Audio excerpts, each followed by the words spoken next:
흥미있는 부분은 공포 장르 중에서도 좀비와 유사 장르인 뱀파이어 영화들은 8, 90년대에 쇠퇴하지 않았다는 것입니다. 많은 좀비 영화가 B급 영화로 전락하는 가운데 뱀파이어 장르는 악마의 키스가 비평가들에게 뱀파이어 미학적으로 우수한 평가를 받았었고 프라이트 나잇도 흥행에 성공했습니다.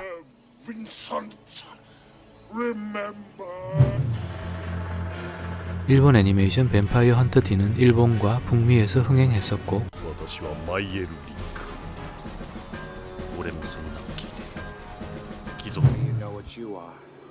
The Lost Boys도 흥행에 성공했었습니다.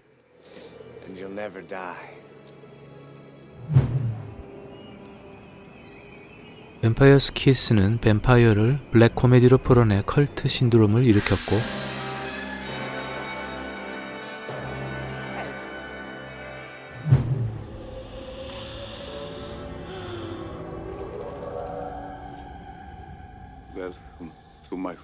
코폴라 감독의 브램 스토커의 드라큘라는 2억 달러 이상의 박스오피스 수익과 65회 아카데미 4개 부문 후보로 올라 3개 부문을 수상하게 되죠.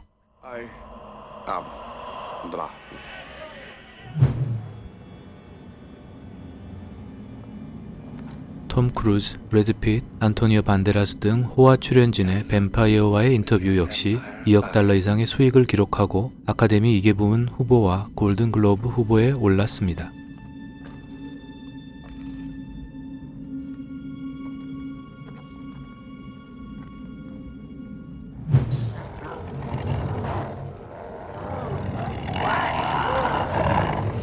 그리고 쿠엔틴 타란티노의 황혼에서 새벽까지는 흥행과 더불어 컬트적 인기를 얻어 속편과 게임, 미디어에서 프랜차이즈를 탄생시키기도 했습니다.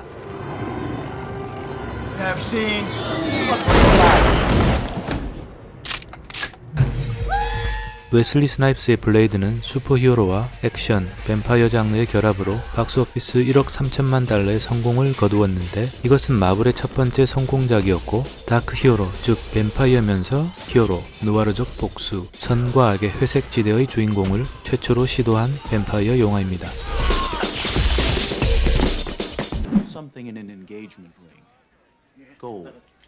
참고로 주인공이 선과 악의 중간지대, 뱀파이어나 악마의 혼종 출신의 정통 다크 히어로의 시작은 이소룡의 친아들 브랜든 리가 주연한 더 크로우로 알려져 있습니다.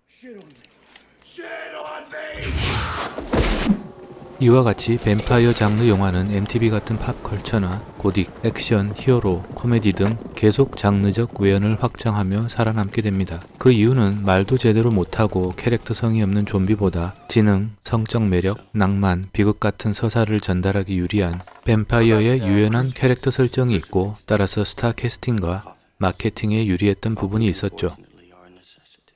또한 뱀파이어는 19세기 고딕 문학과 낭만주의, 에로티즘의 풍부한 전통을 가지고 있고 시대가 바뀌어도 통하는 미학적 아이콘을 생산할 수 있었다는 점이 차이라고 볼 수 있습니다.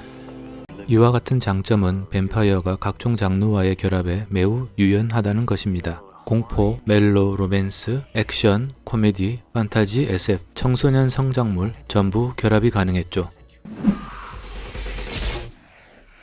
블레이드, 액션, 뱀파이어와의 인터뷰, 멜로, 고딕, 러스트 보이즈, 틴 호러, 황혼에서 새벽까지, 범죄 액션, 뱀파이어 키스, 블랙 코미디, 데이 브레이커스, SF, 언더월드, 다크 판타지 액션에서 잘 알 수 있습니다.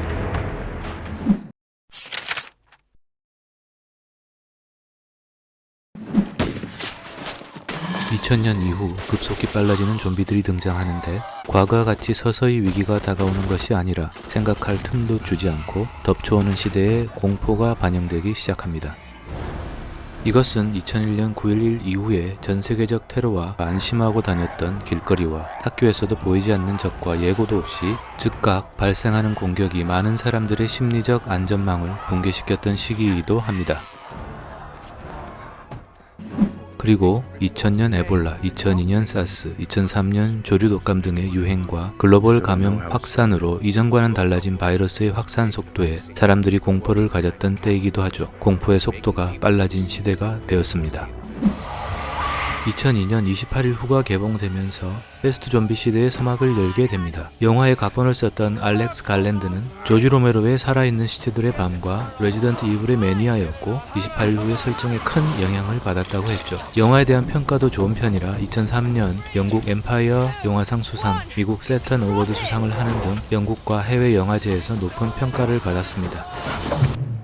참고로 킬리언 머피는 이 영화에 출연 후 크리스토퍼 놀란 감독이 그의 연기를 보고 배트맨의 스케어크로우의 역으로 캐스팅 제안을 했다고 합니다. 28일 후에서는 속도도 빠르지만 감염과 전파 속도도 좀비 영화 중 역대급으로 빠른 속도를 보여줍니다. 단지 한 점의 핏방울이 입이나 눈 같은 점막에 튀어도 30초 안에 좀비화가 진행이 되죠. 영화가 얼마나 빠른 감염 속도에 초점을 두고 있는지 알 수 있는 장면입니다.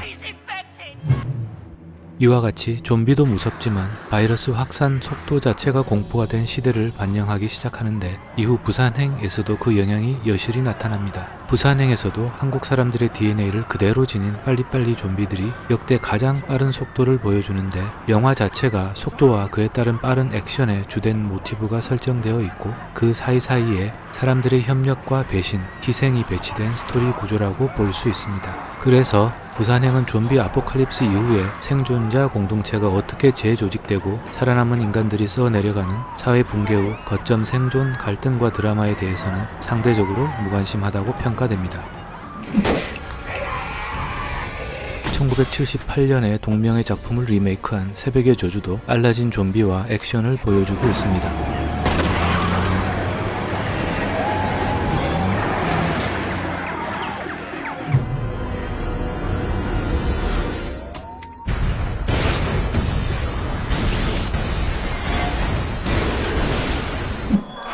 그리고 월드워 G도 속도가 업그레이드되고 빠른 좀비 트렌드가 계속되고 추가적으로 수백 명의 좀비가 하나의 개미 집단처럼 뭉쳐서 공격하는 새로운 패턴까지 보여주고 있습니다. 특히 2016년작 부산행의 일부 장면들은 월드워 G의 촬영 방식과 미장센에 그대로 영향받았음을 보여주고 있습니다.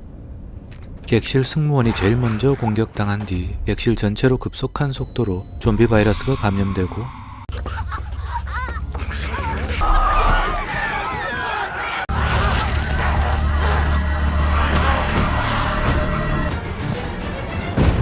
소리에 민감한 반응을 보이는 좀비와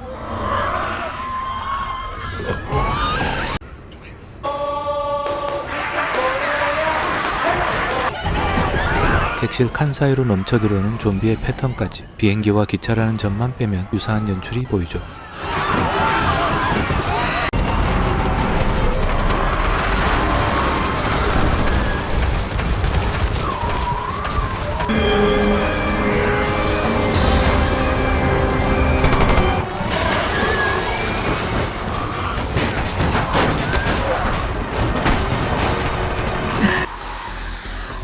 한편 속도가 느린 클래식 좀비도 여전히 공존하게 되고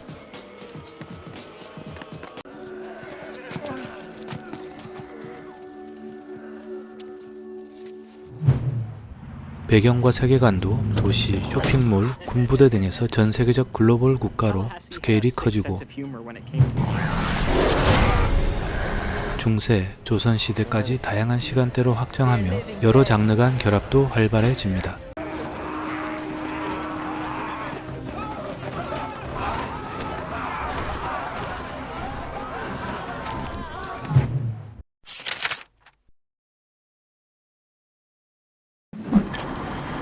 특히 2010년 이후부터 점차 관객들이 단순히 빠른 좀비보다 포스트 아포칼립스 자체에 대한 스토리에 관심을 두기 시작했고 이런 이유로 즉각적 긴장과 충돌이 발생하는 스토리보다 꾸준한 위협과 압박이 존재하는 상황에서 생존자들의 삶과 갈등의 서사에 관심을 가지기 시작합니다.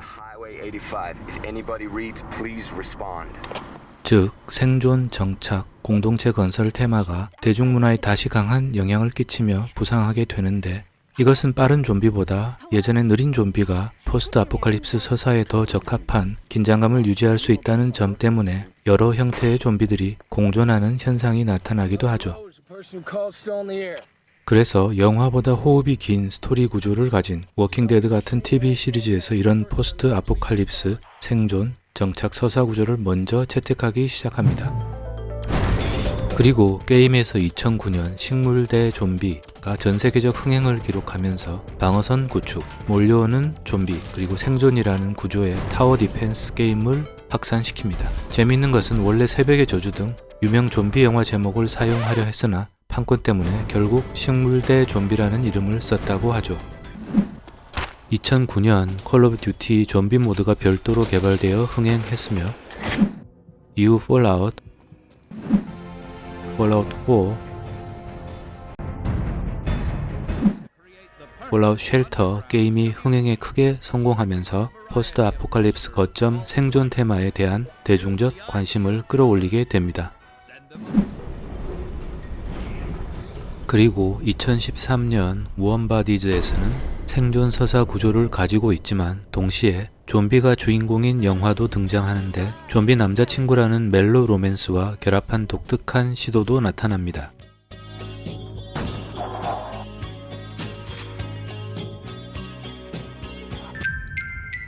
그리고 2014년 TV 시리즈 지 네이션에서 역시 좀비 아포칼립스 이후의 생존자들의 스토리를 풀어냅니다.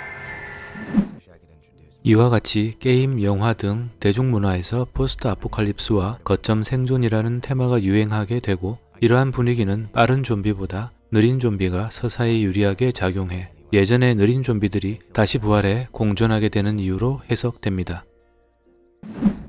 그리고 2021년 이후 코비드가 전 세계 인구의 절반 가까이 감염을 시킨 이후 팬데믹 신드롬은 격리, 감염 불안, 생존이라는 정서를 촉발시켰습니다. 2023년 뉴 라이프는 공포 스릴러와 좀비의 결합을 시도하였고 영화 비평가들로부터 긍정적인 반응을 얻어냈는데 바로 격리와 감염자 추적, 생존 서사의 요소를 잘 결합한 영화로 평가받았습니다.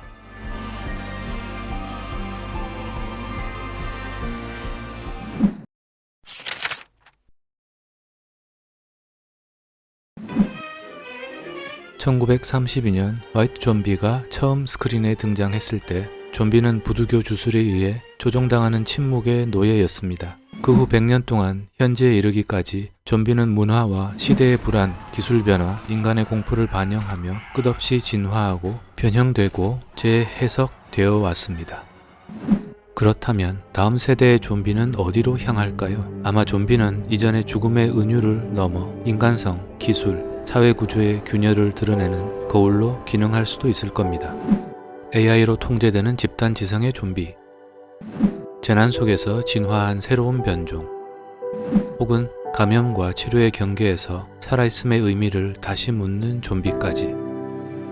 100년 동안 좀비는 시대를 비추는 그림자였습니다. 그리고 앞으로도 우리 사회가 두려워하는 것이 무엇인지 가장 빠르게 감지하고 변화하는 장르적 센서가 될 것입니다.